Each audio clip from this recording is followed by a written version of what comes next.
key area of industry confusion is around the rules on the line side, right? And particularly in connections to solar, wind, and other DER resources. So, Chad, I would like for you to walk us through what has been addressed with these new code changes.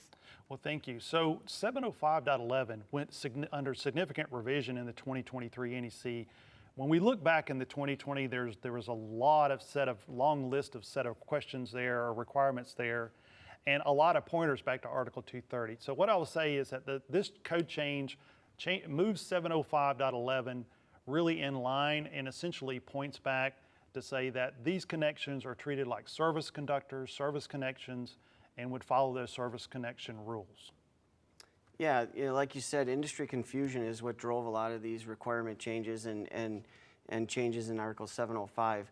By including and mentioning these sections in Article 705, specifically the parts of 230 and 250 applying to the service requirements that apply, the grounding and bonding requirements that apply, and the grounding electrode system requirements that apply, it makes it much clearer for the installer and contractors doing those installations. So the requirements in the existing Article 230 really are already addressed the three major ways these connections are made. 230.2 included a new service just for this connection of these renewable sources or on-site generation sources. 230.82(6) included the connection ahead of the service disconnect, which is what we most often see. And then 230.40 exception number 5 included that additional set of service conducters. So when we look at this in total, really the requirements were already there, and anything we put in 705.11 were really going to be redundant. And so I think that importance, that change really clears up the requirements. Kyle, you mentioned grounding and bonding. It also answers the question, are these service conductors? Is that system disconnect a service disconnect? Now we have really clear requirements for all of this new on-site connections. Yeah, I'm really happy with this change.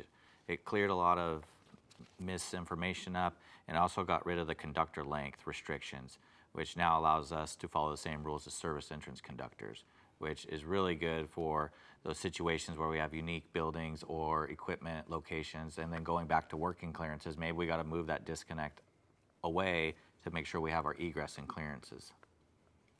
But it's still good to talk to the AHJ to ensure agreement on installation, and we also have to remember that we still need to be at 230 and basing in minimum size conductors, number 6 copper, number 4 aluminum.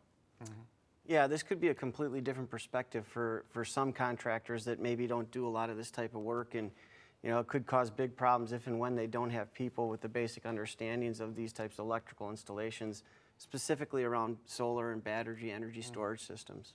Yeah, that's a good point. And 705.11(c)(2) states that any modification must be field evaluated and per the manufacturer's instructions. So we got to be aware that we can't just throw piercing lugs and hook up to the service entrance conductors and tap off of that. We might have conductor fill issues or bend radius problems.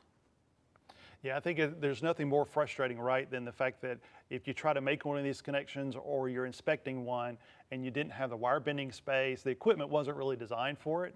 And so we have to remember we got 3 other choices. We have 3 total choices. So if you can't do it within the service equipment, then maybe one of the other methods work.